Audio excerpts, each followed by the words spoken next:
The air in the Great Hall of Noctis was so cold it felt solid, a presence that settled deep in Alara's lungs and refused to leave. It smelled of ancient stone, of dust that had danced in moonbeams for 1,000 years, and of something else, something metallic and faintly sweet, like frost on a winter rose. Her own world, the sun-drenched kingdom of Aurelia, had smelled of salt air and baked earth and citrus blossoms. Here, the very atmosphere was a negation of everything she had ever known. 6 days she had been in this fortress carved from the heart of a mountain, and in 6 days, she had not once felt warm. Her wedding gown was a masterpiece of Aurelian silk, spun with threads of captured sunlight, but it offered no protection against the eternal twilight of this realm. It felt like a costume for a play she had not auditioned for, the story of a girl sacrificed to a shadow. Standing before the obsidian throne, she felt the weight of every eye in the assembled court. They were not human eyes. They were the eyes of predators, ancient and patient, their gazes like the touch of cold fingers on her skin. They saw not a bride, not a queen, but a treaty made flesh, a fragile vessel of warm blood to seal an alliance. And then there was him. Caitian, the vampire king. He had not looked at her, not truly, since she had been delivered to his borders like a tribute. He stood beside her now, a figure of impossible stillness and grace, carved from night and power. His nearness was an oppression, a physical pressure that made the air thin. The silver circlet on his brow seemed to absorb what little light there was, and his hair was a fall of absolute black against the stark white of his skin. When he had taken her hand to lead her to the dais, his touch had been brief, impersonal, and colder than the stone beneath her feet. It was the touch of a king claiming a possession, not a husband greeting his wife. The high priest, a vampire so old his skin was like translucent parchment stretched over bone, droned on in a language that felt like stones grinding together. The words meant nothing to Alara. The only language she understood in this moment was the hammering of her own heart, a frantic, mortal drumbeat in a hall of silent chests. She kept her gaze fixed on a point just beyond the throne, on a tapestry depicting a sky without a sun, where silver constellations burned with cold fire. To look at him was to invite annihilation. To look at the court was to see her own insignificance reflected in 100 pairs of ancient, unblinking eyes. Do you, Alara of Aurelia, accept this union, binding your blood to the blood of the eternal throne, your life to the life of its king? The priest's voice rasped, the words now in the common tongue, sharp and clear. Her throat was tight, a knot of fear and unshed tears. This was the culmination of her life, to be a bridge between the sun and the shadow, a promise of peace her people desperately needed. Her father's face, etched with worry and resignation, flashed in her mind. For our people, he had said, his voice heavy. For peace. She forced the word from her lips. I do. It was a whisper, a thread of sound swallowed by the vast, vaulted emptiness of the hall. The priest turned his desiccated head toward the king. And do you, Caitian, Lord of Noctis, Master of the Eternal Throne, accept this union, binding the blood of the sun to your own, her life to your eternal reign? Caitian did not hesitate. His voice was not loud, but it filled the space completely, a low, resonant sound that vibrated through the floor and up into Alara's bones. I do. There was no warmth in it, no emotion at all. It was the sound of a decree being issued, a transaction being finalized. He turned his head then, and for the first time, his eyes met hers fully. They were the color of twilight, a deep, bruised violet that held no light within them. And in their depths, she saw it.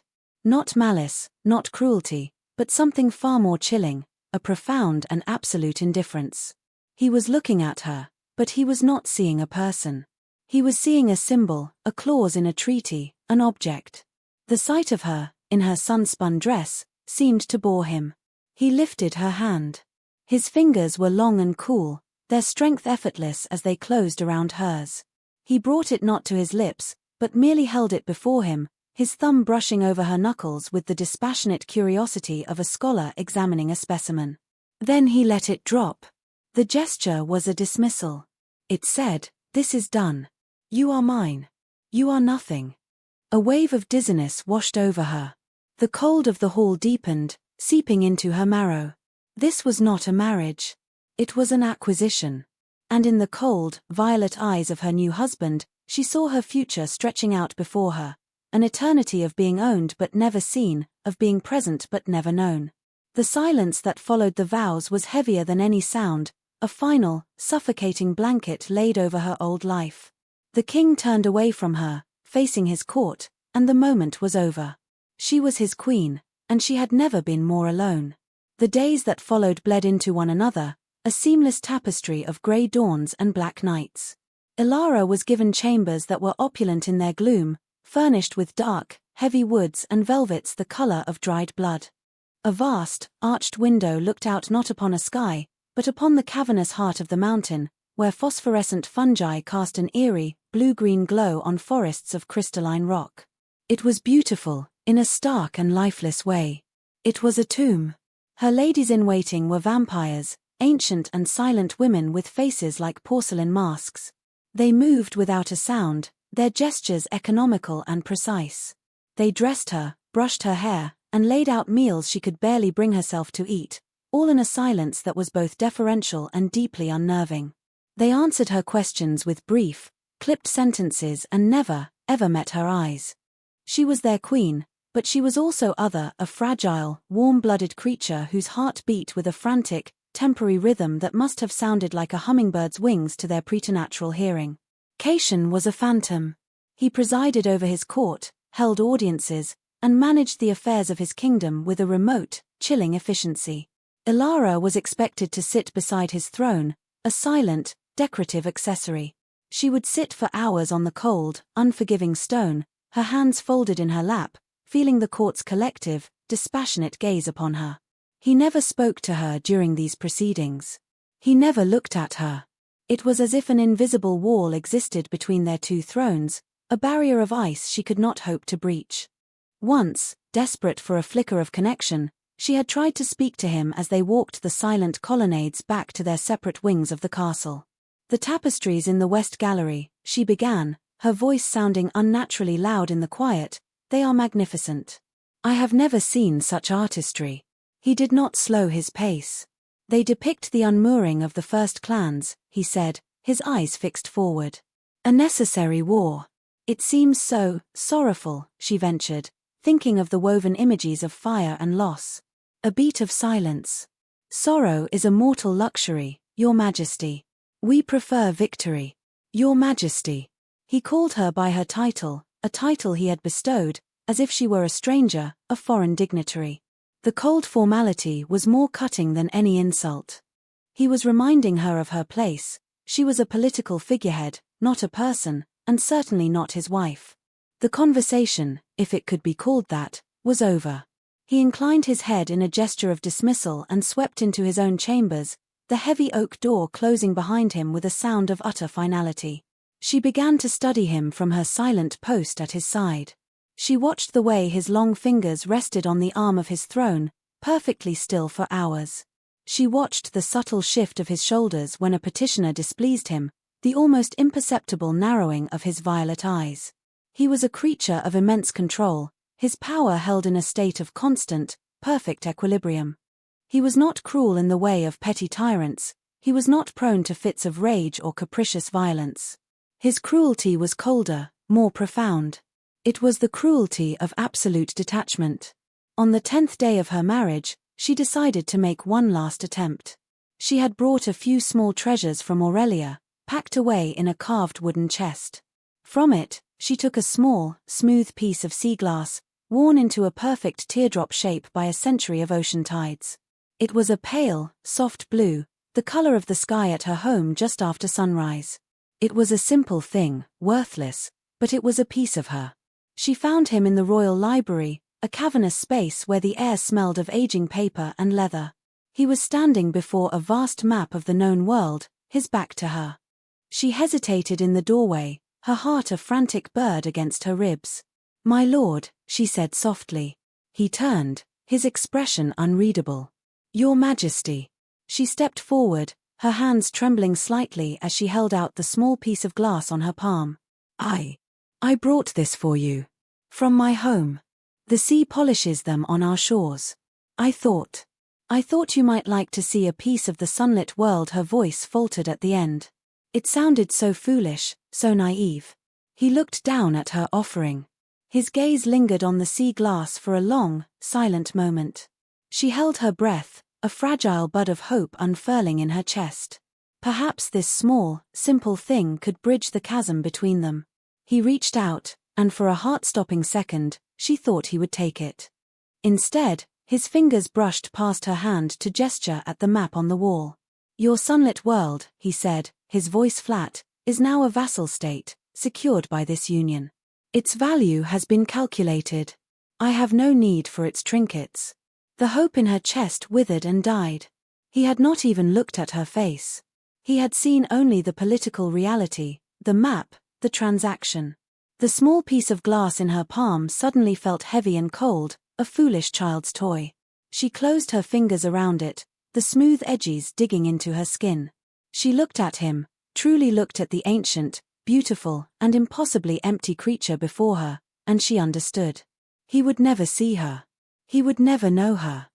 To him, she was a trinket, a piece of a larger acquisition, and he had no interest in the thing itself.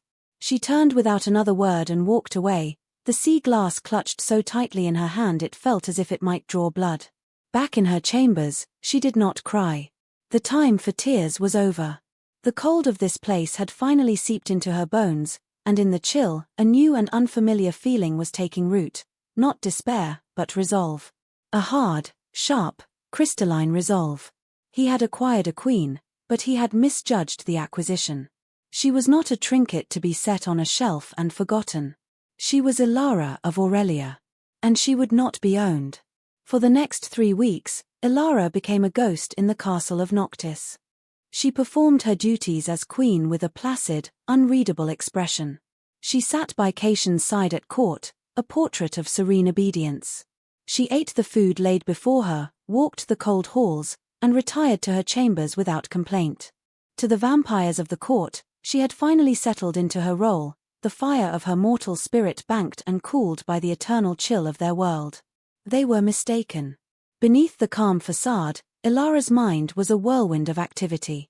She spent every spare moment in the castle's archives, a lesser-used library filled with treaties, law books, and the histories of the vampire clans. Her ladies-in-waiting assumed she was merely seeking to educate herself on her new kingdom's history, a commendable if ultimately pointless endeavor for a mortal queen. They left her alone, surrounded by towering shelves of ancient, brittle scrolls and leather-bound tomes. She pored over the marriage treaty that bound Aurelia to Noctis, a document thick with clauses and subclauses written in dense, legalistic language. Her father's negotiators had been desperate, and it showed. The terms were heavily weighted in Noctis's favor. But Ilara was not looking for fairness. She was looking for a flaw, a crack, a single loose thread in the tightly woven legal fabric. Her fingers, stained with ink and dust, traced the lines of ancient script day after day. She learned of vampire law, a rigid and unforgiving code that valued tradition and precedent above all else. And it was there, in a dusty codex detailing the rights of union between a vampire lord and a mortal, that she found it. An addendum, centuries old, added after a disastrous marriage to a human princess from a long-forgotten kingdom. A union of the blood and the sun, the text read, requires more than vow and ceremony. It requires a true joining. Should the union remain unconsummated by the passing of the first full moon, it is deemed a political shell, void of the spiritual binding necessary for legitimacy. The mortal party, in such a case, holds the right of annulment, to be declared before the throne and the court, lest her soul remain tethered to an empty promise. Ilara's breath caught. The first full moon. It had passed 5 nights ago. The treaty, in the vampire's ancient and unyielding law, was already a shell. Caitian, in his arrogance and indifference, had neglected the one detail that truly mattered. He had secured her presence, but he had not secured the union itself. He had not thought it necessary. He had not thought she was necessary, beyond her signature on a document. A slow, cold smile touched her lips for the first time in a month. It was a sharp, unfamiliar expression on her own face. She read the passage again and again, committing it to memory. The law was clear. The right was hers. All that was required was the courage to claim it.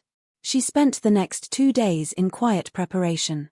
She gathered the few things that were truly hers, the the sea glass, a small book of Aurelian poetry, a miniature portrait of her parents. She stitched a small, hidden pocket into the lining of a simple, dark traveling cloak and filled it with the handful of gold coins she had brought with her. It was not much, but it would have to be enough.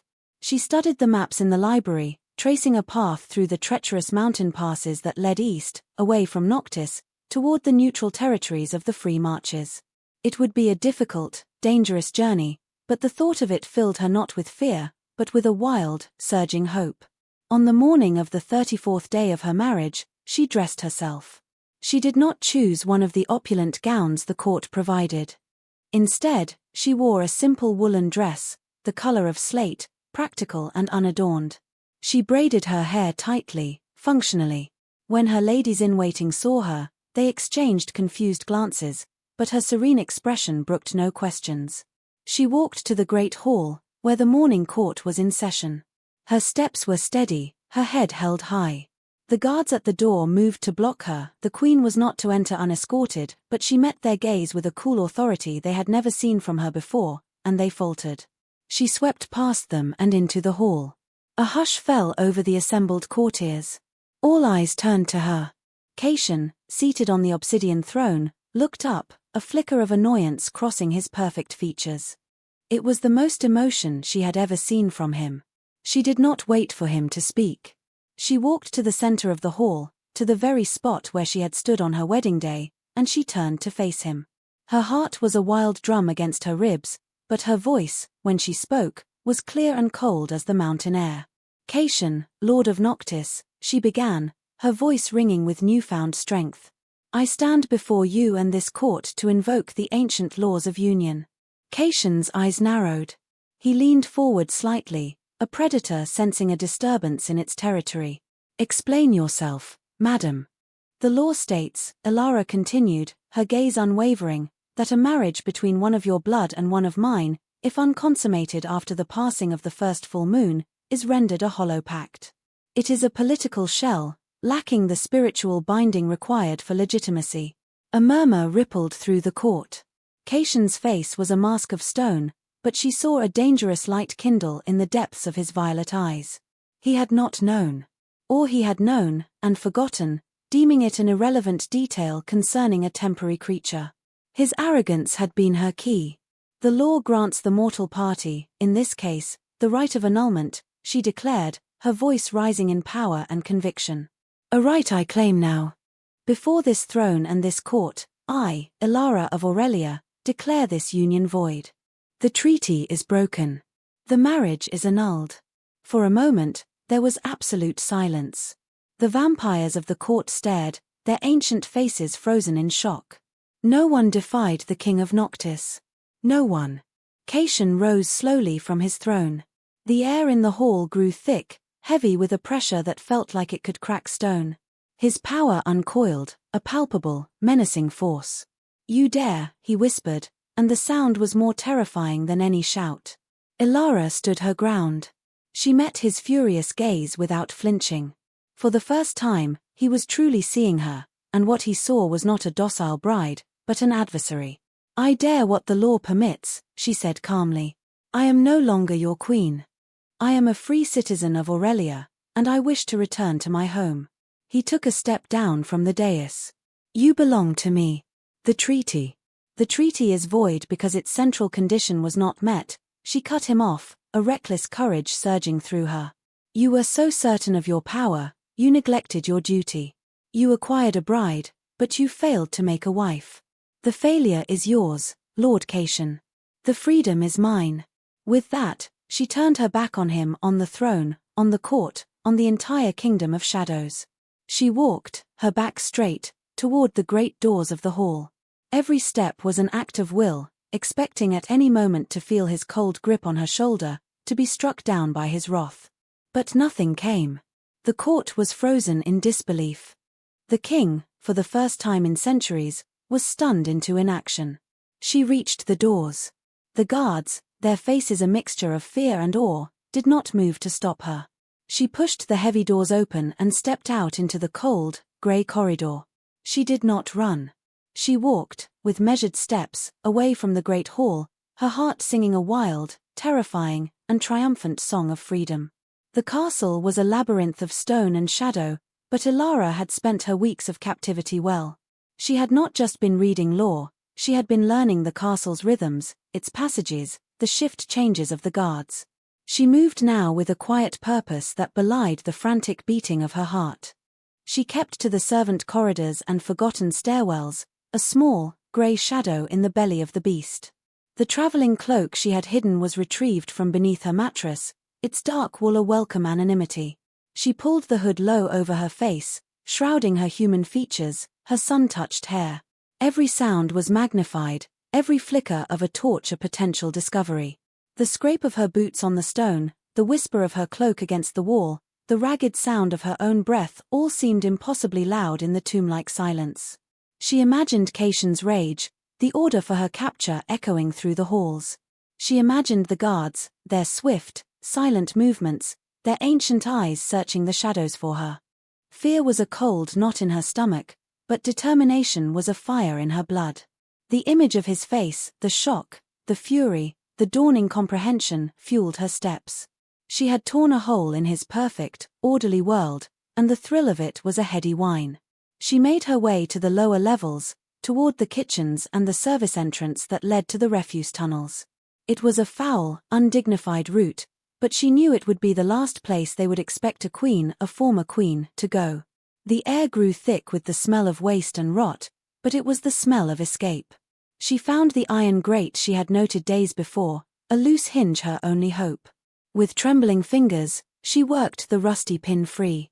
It groaned in protest, a sound that made her freeze, her ears straining against the silence.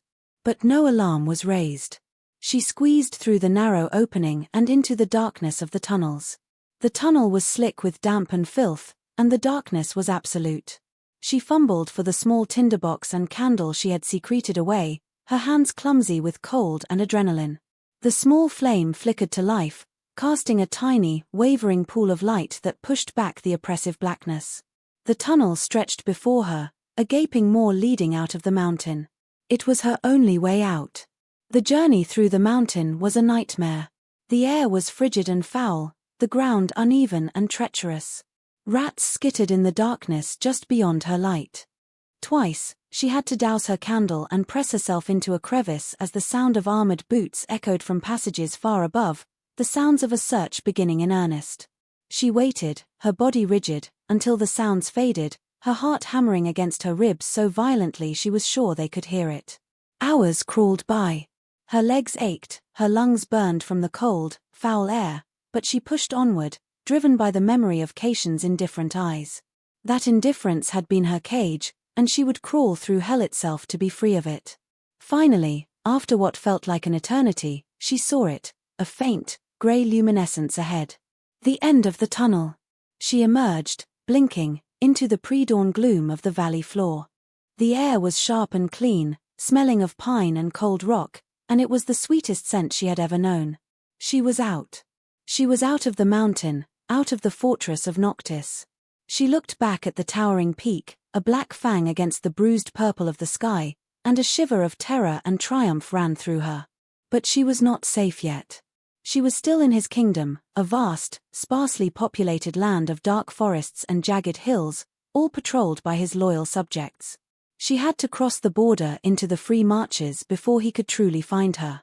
She pulled her cloak tighter, consulted the crude map she had drawn on a scrap of parchment, and set off, moving as quickly as she could into the cover of the ancient, black-limbed forest that blanketed the foothills.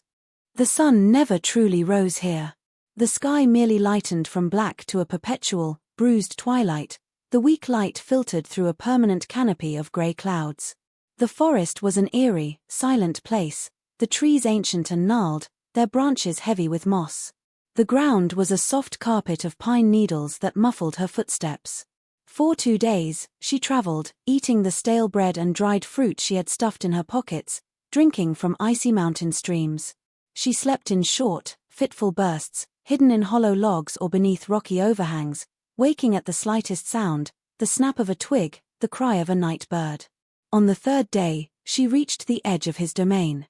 The border was marked by a series of grim, iron watchtowers and a swift, dark river that carved a deep gorge through the landscape. The bridge was heavily guarded. Crossing there was impossible. She followed the river downstream for miles, searching for another way. She found it in a place where the gorge narrowed, and a massive, fallen pine tree formed a precarious, natural bridge across the chasm. It was terrifying. The log was slick with moss and dew, and the river roared 100 feet below, a torrent of black water and white foam. But on the other side lay freedom. Taking a deep breath, Ilara started across. She didn't dare look down, focusing only on her footing, one slow, careful step at a time. The wind howled through the gorge, trying to tear her from her perch. Halfway across, she heard it, the baying of hounds. A deep, chilling sound that echoed off the canyon walls. They were close. Panic seized her. Her foot slipped. She cried out, flailing, her arms pinwheeling as she fought for balance. For a heart-stopping moment, she teetered on the brink, the roar of the river filling her ears. Then her boots found purchase again. Galvanized by fear, she scrambled the rest of the way across, collapsing onto the rocky ground of the far side, her body shaking, her lungs heaving. She looked back. On the other side of the gorge, dark figures on horseback had emerged from the trees. Even from this distance, she could feel their cold, predatory attention fixed on her. They could not cross here. For now, she was safe. She had done it. She pushed herself to her feet and, without a backward glance, plunged into the forests of the free marches. She was exhausted, terrified, and utterly alone, but a fierce, exhilarating joy coursed through her. Every aching muscle, every ragged breath, was a testament to her victory. She was free. In the great hall of Noctis, the silence was a living thing. It was absolute, heavier than stone, broken only by the sound of a single piece of sea glass shattering against the far wall. Caitian stood where Ilara had left him, his hands clenched into fists at his sides, the knuckles white. The shard of blue glass, a thing of sun and sea, lay in pieces on the dark stone floor, a symbol of his colossal failure. His court remained frozen, their immortal faces a gallery of shock and disbelief. They waited for his command, for the rage that would shake the mountain to its foundations. For centuries, his will had been law, his word, gospel. To be defied was an alien concept. To be defied by her, the little mortal queen, the fragile piece of a political bargain, was an impossibility that had just occurred. He turned slowly, his violet eyes sweeping over the assembled vampires. There was no shouting, no explosive rage. There was only a cold, lethal pressure that emanated from him, making the very air crackle. "Find her," he said, his voice dangerously soft. "Bring her back." The command broke the spell. Guards and courtiers bowed and melted away into the shadows, their movements swift and silent, eager to obey, to restore the order she had shattered. Within minutes, the hall was empty, save for him. He walked to the window, the same one she had so often looked out of, and stared into the phosphorescent gloom of the mountain's heart. "You were so certain of your power, you neglected your duty." Her words echoed in the cavernous silence of his mind. They were true. He had seen her as a contract, not a person. Her presence was all the treaty required, and he had assumed her compliance was part of the bargain. He had not considered her will, her thoughts, her soul. He had not considered her at all. This feeling, it was unfamiliar. It was not just the sting of wounded pride, though that was certainly present, a hot, sharp thing beneath his ribs. It was something else. A hollowness. The castle, which had been his sanctuary and his fortress for 1,000 years, suddenly felt empty. Her absence was a presence. He found himself remembering the faint, warm scent of her skin, the sound of her soft human footsteps in the corridors, the way the light from the glowing fungi caught in her sun-colored hair. Details he had registered but never acknowledged, never valued. He had been king for so long. He had forgotten what it was to deal with a creature that could not be commanded, that operated on a different axis of logic and emotion. He understood power, loyalty, fear, and ambition. He did not understand why she would risk death for a principle, why she would prefer a dangerous freedom to a safe, gilded cage.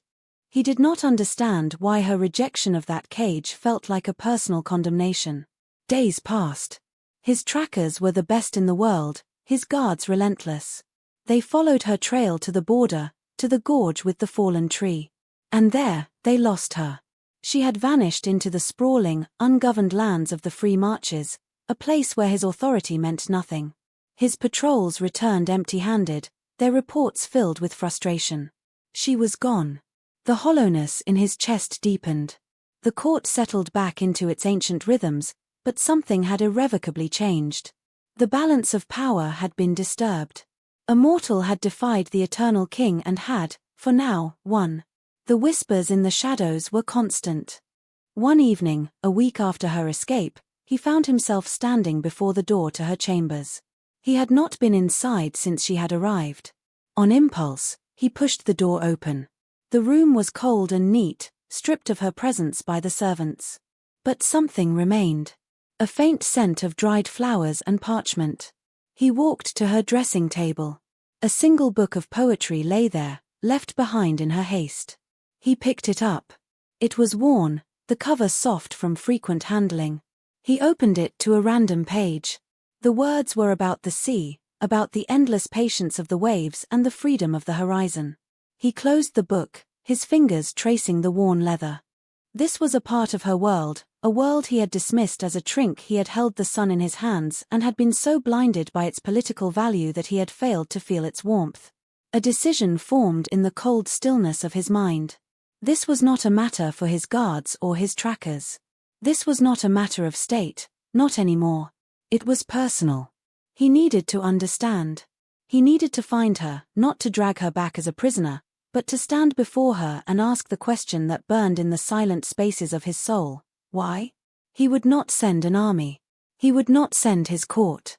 He would go himself. The thought was unprecedented, reckless. A king did not simply abandon his throne to chase a runaway bride across foreign lands. But he was more than a king. He was an ancient, powerful creature who had just been shown a piece of the world he did not understand, and his pride, his curiosity, his something else, something he refused to name, demanded that he pursue it. He returned to his own chambers and stripped off his regal attire. He dressed in the simple, dark leathers of a traveler. He strapped a sword to his back, a formality, as he rarely needed one. He would travel as he had in his youth, centuries ago, before the crown had settled on his brow and encased him in layers of responsibility and isolation. He would travel as Cation, not as the king of Noctis. He left the castle by a secret passage, melting into the twilight without a word to his court. The hunt was on. But this time, the prey was not a political asset to be reclaimed. It was a mystery to be solved. And the hunter was as lost as the hunted. The town of Silver Creek was nestled in a quiet valley in the easternmost part of the Free Marches, a place of green fields and a slow-moving river that glittered in the afternoon sun. It was a world away from the oppressive grandeur of Noctis. Here, the air smelled of damp earth, baking bread, and wood smoke. The light was soft and golden, the sounds were of laughter from the tavern, the clang of a blacksmith's hammer, and the lowing of cattle. For Ilara, it was paradise. She had traveled for 3 weeks, selling the last of her gold coins for passage on a merchant's cart, keeping her head down and her story simple. She was Ellen, a scribe's assistant from the south whose master had passed away, seeking new employment. Her story was vague enough to be plausible and sad enough to discourage further questions. In Silver Creek, she found work with the town's apothecary, a kind, elderly woman named Lyra whose hands were gnarled with arthritis but whose mind was sharp as a needle. Ilara's days fell into a simple, soothing rhythm. She would wake with the sun, its warm rays a welcome balm on her skin. She would help Lyra grind herbs, roll pills, and bottle tinctures. The work was methodical and calming. She learned the names of plants, witch hazel and comfrey, yarrow and lungwort. Her hands, once soft and useless, grew calloused and capable. In the evenings, she would read by candlelight in the small room above the shop that Lyra had given her, the book of Aurelian poetry, her only link to her past. For the first time in her life, she felt a sense of ownership over her own existence. She was not Princess Ilara, a political pawn. She was not Queen Ilara, a decorative object. She was Ellen, a woman who earned her own bread and slept soundly through the night, unafraid of the cold touch of an indifferent husband. The fear of pursuit began to fade, replaced by a quiet, steady peace. She was a nameless face in a town of nameless faces, safe in her anonymity. And yet, the past was a shadow that lingered at the edges of her new life. Sometimes, a tall, dark-haired stranger passing in the street would make her heart leap into her throat. A sudden silence in the tavern would make her skin prickle with a familiar dread. At night, she sometimes dreamed of violet eyes and a voice like stones grinding together, and she would wake with her heart pounding, the cold of Noctis clinging to her like a shroud. She knew she was not truly free. She had escaped the cage, but the shadow of the keeper was long. She had been in Silver Creek for 2 months when the seasons began to turn. The golden light of late summer was giving way to the crisp, cooler air of autumn. One evening, she was returning from gathering herbs in the woods, a basket on her arm, the setting sun casting long shadows across the path. She felt a sudden chill, a drop in the air temperature that had nothing to do with the coming evening. The birds in the trees fell silent. The woods, usually alive with the hum of insects and the rustle of small animals, became unnaturally still. A primal fear, cold and sharp, pierced through her newfound peace. She knew that silence. It was the silence of a predator's presence, the absolute stillness that fell when the master of the food chain was near. She quickened her pace, her boots scattering fallen leaves. The path ahead was empty, but she could feel it. A presence. She was being watched. She broke into a run, her basket forgotten, its contents spilling onto the path. She burst from the woods and into the open fields that bordered the town, her lungs burning. She didn't look back. She ran for the warm, welcoming lights of Silver Creek as if running for her life. She reached the edge of town, her breath coming in ragged gasps, and risked a glance over her shoulder. The edge of the forest was dark and empty. There was nothing there. She stumbled back to the apothecary shop, her body trembling. Lyra took one look at her pale face and clucking, sat her down with a cup of hot chamomile tea. "Just a fright, dear," the old woman said kindly. "A trick of the light. The woods play games when the sun goes down." Ilara nodded, but she knew it wasn't a trick of the light. The feeling had been too specific, too familiar. The peace she had so carefully constructed was a fragile thing, and the first tremor had just shaken its foundations. He was looking for her. Maybe he hadn't found her yet, but his hunt had disturbed the world around her. The shadow was closing in. Cation moved through the world of mortals like a ghost. He was a creature of twilight in a land of sun, and he found it garish, loud, and overwhelmingly alive. The scents were a chaotic assault on his senses: food cooking, animals, sweat, wood smoke, blooming flowers, all tangled together in a way that was both vibrant and unpleasant. The people were a constant source of irritation. They bustled and shouted, their emotions worn on their sleeves, their lives burning with a brief, frantic intensity that he found exhausting to behold. He traveled east, following the faintest whispers of a rumor. A noblewoman traveling alone. A beautiful stranger with hair the color of summer wheat. He followed a trail of false leads and dead ends, his patience, a thing he normally possessed in infinite measure, wearing thin. The mortal world was vast and chaotic, a haystack in which he was searching for one very specific, very clever needle. His appearance drew stares. Even in simple traveler's leathers, he could not hide what he was. His stillness, his pallor, the unnatural grace of his movements, they marked him as other. People gave him a wide berth, their fear a palpable scent in the air. It was an old, familiar feeling, but for the first time, it frustrated him. Fear was a barrier. It prevented him from getting the information he needed. He had to learn to soften his edges, to move in a way that was less predatory, to speak in a tone that was less commanding. It was like learning a foreign language, and he was a clumsy student. He learned to listen. He would sit in the corner of a noisy tavern, nursing a single cup of wine for hours, and simply absorb the flow of conversation around him. He learned about crop prices and local gossip, about marriages and feuds and festivals. It was a tapestry of small, insignificant lives, and yet, it was the world she had fled to. To find her, he had to understand it. He finally picked up her trail in a dusty little town on the border of the marches. A merchant recalled giving a ride to a quiet, sad-eyed young woman who paid with a gold coin from a kingdom he didn't recognize. He had dropped her at a crossroads, and she had headed east. The trail led him, finally, to the valley of Silver Creek. He stood on a ridge overlooking the town as dusk fell, the place a small pool of warm light in the darkening landscape. It was a peaceful, insignificant little town. It was exactly the kind of place she would choose. He did not enter the town immediately. He spent a day observing it from the cover of the woods, his senses attuned to the rhythm of the place. He watched the people come and go, his violet eyes scanning every face. And then, he saw her. She was walking out of the woods, a basket on her arm.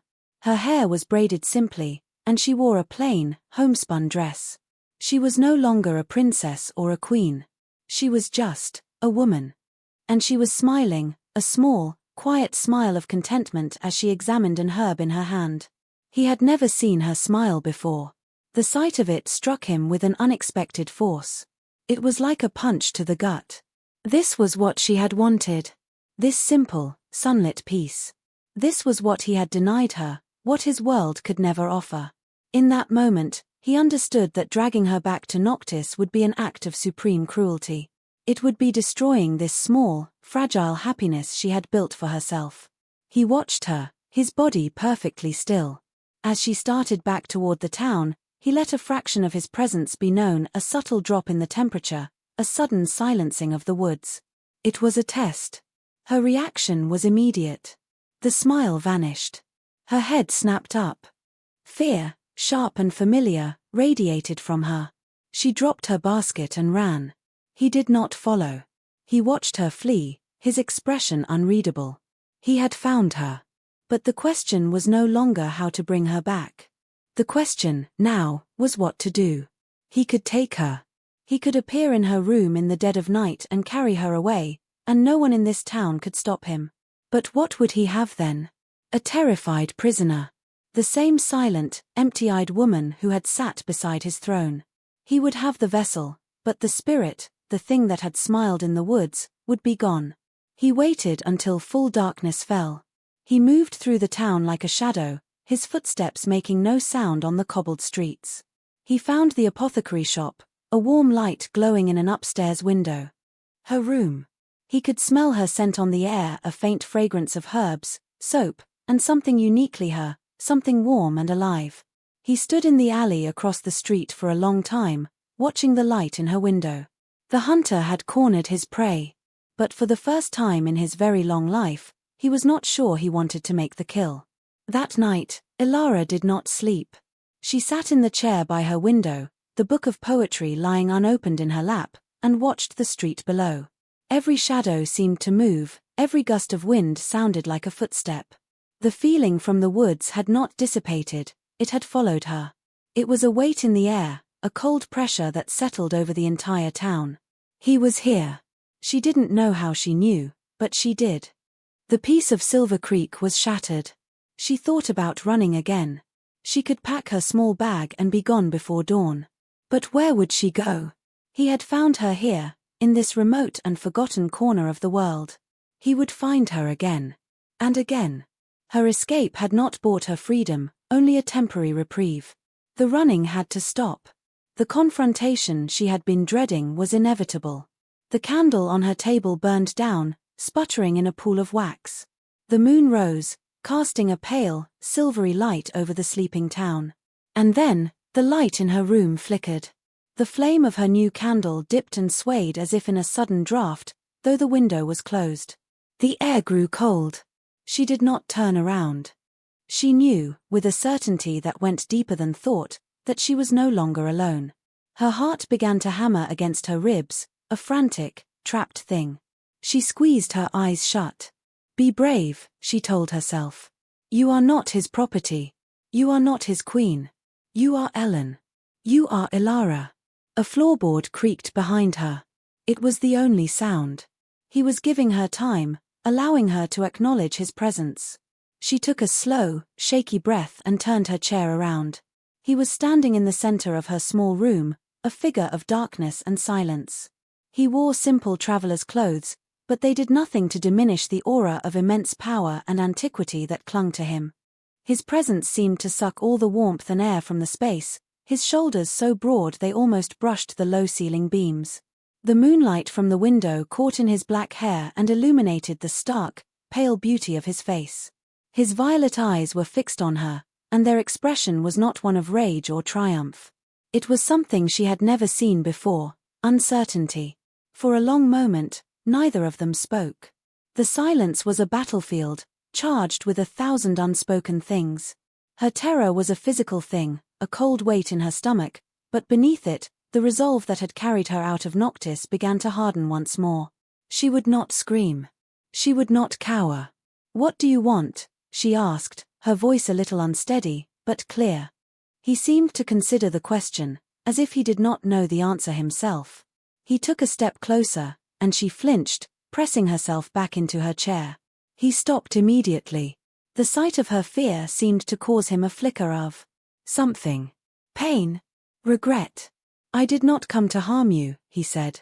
His voice was the same low, resonant sound she remembered, but it lacked its usual edge of command. "Then why are you here?" she pressed, her courage growing. "To drag me back to my cage. I will not go." The cage, he repeated the word softly, tasting it. He looked around her humble room, the narrow bed, the small table with its books and drying herbs, the simple dress hanging on a peg. "You prefer this? This is my life," she said fiercely. "It is not a cage. It is a choice. Something you never gave me." He was silent again, his gaze intense. He seemed to be truly looking at her, seeing the capable woman in the simple dress, not the decorative princess in a silk gown. "Why?" he asked, and the single word was imbued with a genuine, aching curiosity. It was the question he had crossed kingdoms to ask. "Why did you leave?" The question, so simple and so direct, broke through her fear. It was the question he should have asked weeks ago, months ago. It was the question that proved he had never understood anything at all. A bubble of frustrated, incredulous laughter escaped her lips. "Why?" she repeated, her voice rising. "You truly do not know? I left because I was invisible. I left because I was a ghost in my own life. I sat beside you for a month, and you never once saw me. You saw a treaty. You saw a political convenience. You saw a warm-blooded pet to adorn your throne room. Did you ever once wonder what my thoughts were? What my hopes were? Did you even know the color of my eyes?" He did not answer, but the flicker in his own violet eyes told her everything. He did not know. "I left," she said, her voice dropping to a low, intense whisper, all her pain and humiliation pouring out, "because you placed a crown on my head but treated me as less than your lowest servant. At least them you acknowledged. Me, you simply ignored. I was nothing. A piece of furniture. And I would rather live in a hovel and be a person than in a palace and be a thing." She was breathing heavily, her chest tight with the force of her confession. She had finally said it. She had thrown the truth at him like a stone, and now she waited for the impact. He did not get angry. He did not defend himself. He simply stood there, absorbing her words, his beautiful face a mask of dawning, painful comprehension. He looked, for the first time, not like a king, not like a predator, but like a man who had just been handed a map to a country he never knew existed and was discovering that he was utterly, hopelessly lost. "I see," he said, and the words were quiet, heavy with a weight of centuries of solitude. And in that moment, the dynamic between them shifted irrevocably. He was the one who had come seeking something. He was the one who was vulnerable. And she, the runaway bride in her tiny, rented room, was the one with all the power. He did not leave. Ilara had expected him to vanish with the dawn, to return to his kingdom of shadows, but he remained. He did not stay in her room, of course. He found lodging at the town's only inn, taking the finest suite under an assumed name, Lord Cation becoming Master Kaz. The story he gave the innkeeper was that he was a scholar, researching the region's folklore. It was a thin disguise. No one in Silver Creek was fooled. They knew he was there for Ellen, the quiet girl at the apothecary, but no one knew why, and his dangerous aura kept their questions at bay. His presence changed the town. A subtle tension settled over the valley. People whispered. They looked at Ilara with a new mixture of fear and curiosity. She tried to continue her life as before, But it was impossible. The shadow she had been running from now walked the same streets she did. He was clumsy. It was the only word for it. He was a king trying to learn how to be a man, and he was failing spectacularly. He tried to speak to her. He would appear at the apothecary shop, a dark, incongruous figure among the bundled herbs and glass bottles, and attempt conversation. He would ask her about the plants, his questions stilted and academic. She would answer in curt, professional tones, refusing to meet his eyes, all too aware of Lyra watching them from the back room with a worried frown. One day, he brought her a gift. He presented her with a heavy velvet pouch. Inside was a cascade of perfect, flawless diamonds. They glittered in the afternoon sun, a king's ransom. A gift, he said, as if this explained everything. For your trouble. Ilara stared at the jewels, then up at his face. She saw no malice there, only a profound, almost tragic lack of understanding. She pushed the pouch back into his hand. I don't want your money, she said, her voice tight. You think you can buy my forgiveness? You think this is about wealth? He looked genuinely confused. It is what I have to offer. It is a measure of my regret. No, she said, shaking her head. It's a measure of how little you still understand. I don't want jewels. I wanted a conversation. I wanted you to ask me my name. I wanted you to look at me. She turned and went back to her work, leaving him standing there, holding a fortune in his hand like a fool's offering. He did not give up. He began to watch her, not with the eyes of a predator, but with the focused intensity of a student. He watched her talk with the village children, a gentle smile on her face. He watched her help Lyra, her hands now deft and sure as she ground herbs. He watched her read her book by the river, her expression lost and far away. He was studying the creature he had so carelessly dismissed, trying to piece together the puzzle of her. A week after his arrival, Ilara was walking by the river when a group of local youths, their courage bolstered by ale from the tavern, decided to confront her. They had grown tired of the stranger in their town and his unsettling interest in her. They cornered her, their faces sullen and suspicious. What's he to you, witch? One of them sneered. Did you summon him here with your potions? Ilara backed away, her heart starting to pound. Leave me alone. I've done nothing to you. You've brought a shadow on this town, another accused, stepping closer. We want you both gone. He reached out to grab her arm. Before his fingers could touch her, a blur of motion intervened. Cation was suddenly there, appearing as if from the very air between them. He had not run, he had simply arrived. He stood between Ilara and the youths, his back to her. He did not draw his sword. He did not even look at them. He simply stood there, his power rolling off him in palpable, suffocating waves. The air grew cold, the sunlight seemed to dim. The youths froze, their drunken bravado evaporating in the face of this silent, terrifying presence. They were staring into the eyes of a creature far older and more dangerous than anything in their worst nightmares. After a moment of paralyzed terror, they broke and ran, scrambling over each other to get away. Cation remained where he was for a long moment, the power slowly receding from him. Then, he turned to her. His face was grim. Are you all right? She nodded, her throat too tight to speak. He had protected her. But it was the way he had done it, not with violence, but with pure, controlled presence. And he had asked if she was all right. He had shown concern. It was a small thing, but it was more than he had ever shown her in Noctis. They are afraid of what they do not understand, he said, his gaze following the fleeing boys. He looked back at her, and his violet eyes were filled with a strange, weary sadness. As, it seems, was I. It was the closest he had come to an apology. It was the first crack in the armor of his pride. She looked at him, really looked at him, and saw not the terrifying king of Noctis, but a lonely, ancient being, trapped by his own power, fumbling his way toward a connection he desperately needed but had no idea how to build. Thank you, she whispered. He simply inclined his head, a gesture that was still regal but no longer dismissive. They stood in silence by the river as the sun began to set, no longer king and runaway, but two people from different worlds, caught in a fragile, uncertain truce. The negotiation had begun, not with words, but with a silent admission of failure and a quiet act of protection. The incident by the river marked a subtle shift. The truce held, fragile as a spider's web in morning dew. Cation ceased his clumsy attempts at conversation and gifts. Instead, he began to speak to her of himself. He would find her in the quiet moments of the evening, when she sat on the small bench behind the apothecary shop, and he would simply talk. He spoke of his own past, not as a king reciting his history, but as a man recounting his life. He told her of his childhood, centuries ago, in a world before the great vampire schisms, a world where his kind lived more openly, if not always peacefully, with mortals. He spoke of the endless parade of years, of watching friends and allies and enemies wither and die while he remained unchanged. He spoke of the isolation of the throne, the weight of immortality, the slow erosion of feeling until all that remained was duty and control.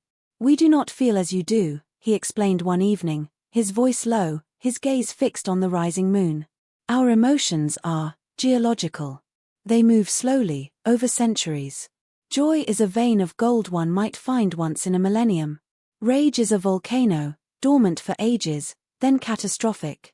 But mostly there is only stillness. A great, cold calm.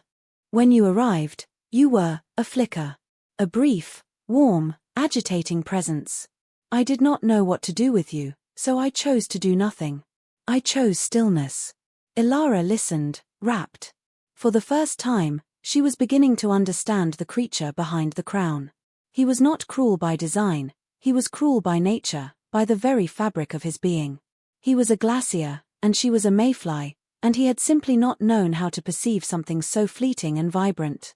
In return, she found herself speaking of her own life. She told him of the sea in Aurelia, of the feeling of the sun on her skin, of her love for books and her dream of being a scholar. She spoke of her fear on their wedding day, her loneliness in his castle, the crushing weight of his indifference. She laid her heart bare, not as an accusation, but as a simple statement of fact. "This is who I was. This is what you did to me." He listened without interruption, his face a study in concentration. He was learning her, memorizing the details of her soul with the same intensity he had once applied to battle strategies and political treaties. One afternoon, Lyra sent Ilara to the high meadows to gather a rare mountain flower that only bloomed for a few weeks in the autumn. As she was making her way up the steep, rocky trail, the weather turned with shocking speed. The sky, clear moments before, became a mass of roiling grey clouds. A cold wind whipped through the pines, and a sudden, torrential rain began to fall. The path became a slick, muddy stream. She lost her footing on a patch of wet moss and tumbled down a short, steep embankment, her ankle twisting painfully beneath her. She cried out, a sharp gasp of pain. She tried to stand, but a searing agony shot up her leg. She was stranded, miles from the town, with a storm raging around her and a useless ankle. The cold was already seeping into her, and she knew that if she stayed here, exposed to the elements, she would not survive the night. Just as a true, chilling despair began to set in, he was there. He appeared through the driving rain like an apparition, his dark clothes soaked, his black hair plastered to his forehead. He had followed her, a silent, unseen guardian. He knelt beside her, his violet eyes filled with an emotion she could finally recognize: worry. "You are hurt." "My ankle," she gasped, shivering. "I think it's broken." Without a word, he examined it, his touch surprisingly gentle. His long, cool fingers probed the swelling flesh with an expert's precision. "It is not broken," he said, his voice calm and reassuring. "But badly sprained. You cannot walk on it." Before she could protest, he scooped her up into his arms. He lifted her as if she weighed nothing, holding her securely against his chest. Her first instinct was to struggle, to recoil from the intimate contact with this powerful, dangerous creature. But the cold was biting, and the pain was immense, and his arms, for all their inhuman strength, were steady and safe. His body was cool, even through his wet clothes, but it shielded her from the wind and the worst of the rain. She found herself relaxing against him, her head resting on his shoulder. She could feel the unnatural stillness of his chest, the absence of a heartbeat, a silent reminder of the vast gulf between them. And yet, she had never felt so protected. He carried her down the mountain, moving with an effortless, fluid grace over the treacherous terrain. He did not speak. The only sounds were the howling of the wind and the drumming of the rain. She closed her eyes, overwhelmed by pain, cold, and a confusing swirl of emotions. He did not take her back to the town. Instead, he carried her to a small, abandoned hunter's cabin he must have found during his explorations. Inside, it was dry and sheltered. He laid her gently on a dusty cot and, with terrifying speed and efficiency, built a fire in the hearth. Within minutes, a small, cheerful blaze was pushing back the gloom and the chill. He tended to her ankle, binding it tightly with strips of cloth torn from his own shirt. His movements were sure and practiced. "I was a soldier, once," he said quietly, answering her unasked question. "Long before I was a king. I know how to mend what is broken." He sat with her through the long hours of the storm, keeping the fire fed, making sure she stayed warm. As the night wore on, her shivering subsided, and a fragile warmth began to steal through her.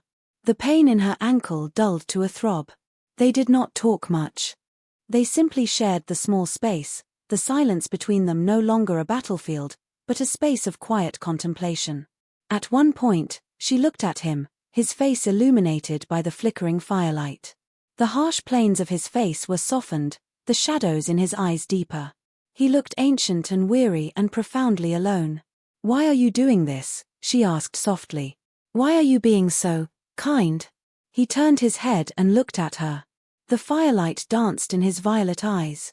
"Because," he said, his voice barely a whisper, "I am trying to learn how to be worthy of a second glance." It was the most honest, most vulnerable thing he had ever said. It was a confession, an apology, and a plea, all in one. And it shattered the last of her defenses. In the warm, flickering light of the fire, surrounded by the storm, Ilara looked at the vampire king and saw, for the very first time, the man. And in his eyes, she saw that he was finally, truly, seeing her. A quiet, profound understanding passed between them, more intimate than any touch, more binding than any vow. The storm passed with the dawn, leaving behind a world washed clean and glittering. Cation carried her back to Silver Creek, the morning sun casting long, peaceful shadows through the trees. When they reached the edge of town, he set her down gently, allowing her to lean on him as she hobbled the last few steps to the apothecary's door. Lyra met them with a face full of worry, which quickly turned to relief and then to a shrewd, knowing curiosity as she took in the sight of them, the Dark Lord and the injured girl, bound by a night of shared vulnerability. For the next week, as her ankle healed, a new dynamic settled between them. The tension was gone, replaced by a quiet, comfortable companionship. He would visit her each day, sitting in a chair by her window while she rested her leg. Sometimes they would talk, sharing more stories of their disparate worlds. Other times, they would sit in a companionable silence, reading their respective books. He was no longer trying to win her or reclaim her, he was simply with her. He was learning the simple, human art of presence. Ilara found herself changing as well. The fear was gone, replaced by a deep and complex curiosity. She began to ask him questions about his kingdom, not about its laws or its power, but about its people, its culture. She learned that the cold silence of his court was a form of respect, that the lack of outward emotion was a sign of control and strength. She began to see his world not as a prison, but as a place with its own logic, its own beauty, its own ancient sorrows. One afternoon, he was describing the crystalline caves beneath his castle, the way the light from the phosphorescent fungi refracted through the massive quartz formations. "It is beautiful," he said, a rare note of softness in his voice. "But it is a cold beauty. A still beauty. It does not change. It does not grow." He paused, looking at her. "It is not alive. Not like the things in your world." The unspoken sentiment hung in the air between them, "Not like you." On the day her ankle was finally strong enough to bear her weight again, he came to her as dusk was falling. He did not sit down. He stood before her, his expression serious. "You are healed," he said. It was a statement, not a question. "Yes," she replied, her heart giving a strange, apprehensive flutter. "Then it is time for a choice to be made," he continued, his voice even. "I have stayed here, in your world, and I have learned. I have learned that your freedom is not a whim, but the very air you breathe. I will not take it from you again." He met her eyes, and his gaze was steady and clear.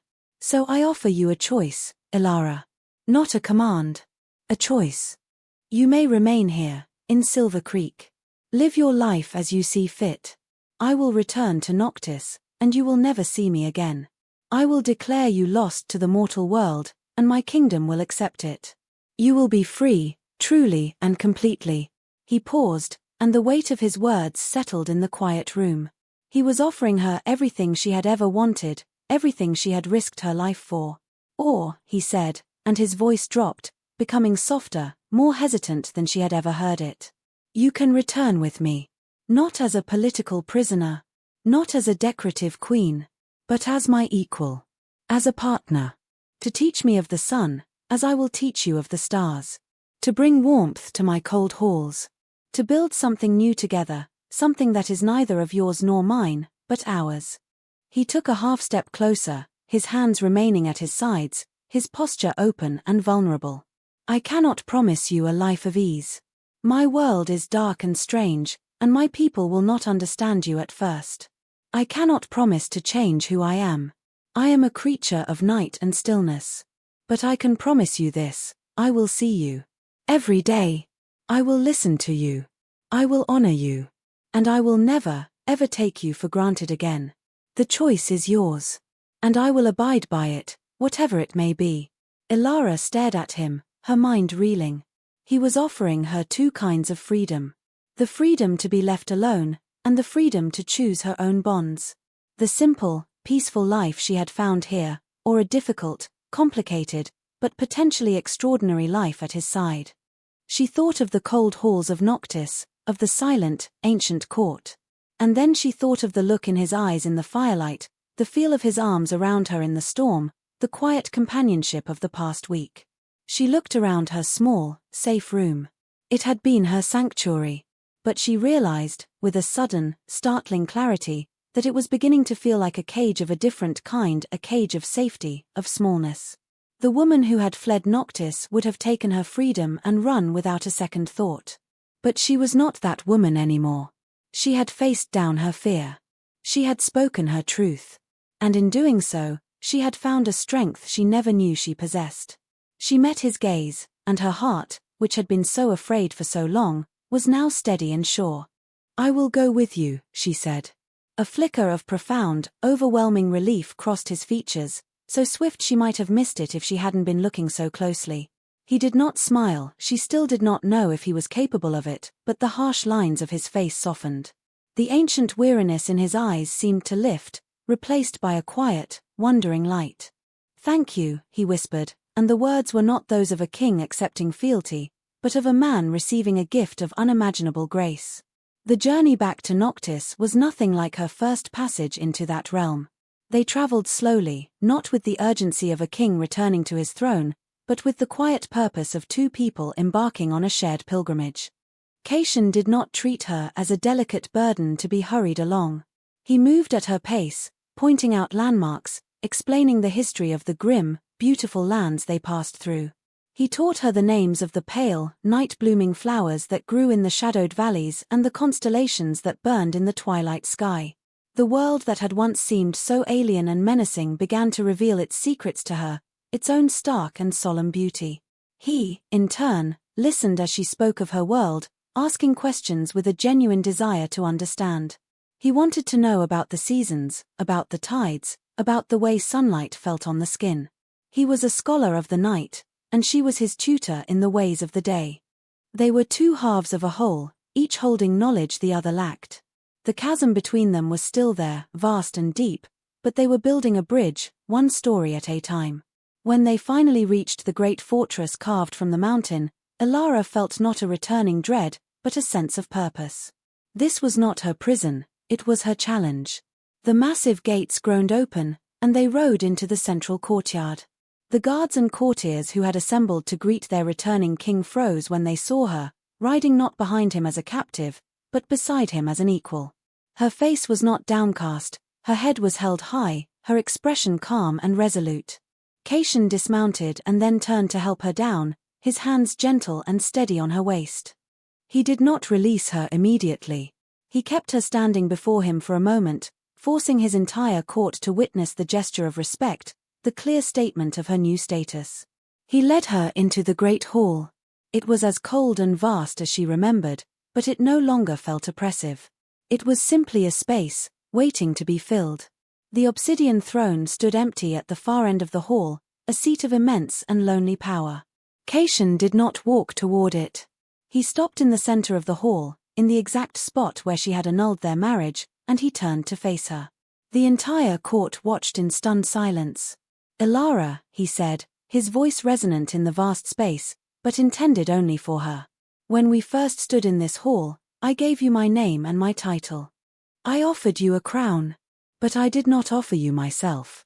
He reached out and took her hand. His touch was no longer cold and impersonal. It was a conscious connection, a deliberate linking. His skin was still cool, but there was a current of energy in his touch, a feeling of life, ancient and deep. "I cannot change the past," he said, his violet eyes holding hers. "I cannot undo the hurt I caused you. But I can promise you a future. A future where you will be heard, where you will be valued, where you will be seen. We will rule this kingdom together. Your voice will be equal to mine. Your wisdom will temper my power. Your light will find a home here, even in the darkness." He lifted her hand, and this time, he did not just hold it. He slowly, deliberately, brought her knuckles to his lips. It was a gesture of immense significance, an ancient vow of fealty from a king to his queen, an act of submission no one in that hall had ever witnessed. It was not a kiss of passion, but of profound, soul-deep respect. "Welcome home, my queen," he murmured against her skin. Ilara looked from his bowed head to the faces of the astonished court. She saw their shock, their disbelief, but she also saw a dawning understanding. Their king had not returned with a captive. He had returned transformed, bringing with him a queen who had somehow accomplished the impossible. She had taught the mountain how to bend. She had taught the night to value the dawn. A small, genuine smile touched her lips. She met his eyes as he straightened up, and in their twilight depths, she saw the reflection of her own light, no longer a flickering candle in the darkness, but a steady, burning flame. The future would be difficult. It would be a constant negotiation between two vastly different worlds. But as his hand tightened around hers, she knew, with absolute certainty, that it would be a future they would build together. Their story was not over. It had just begun,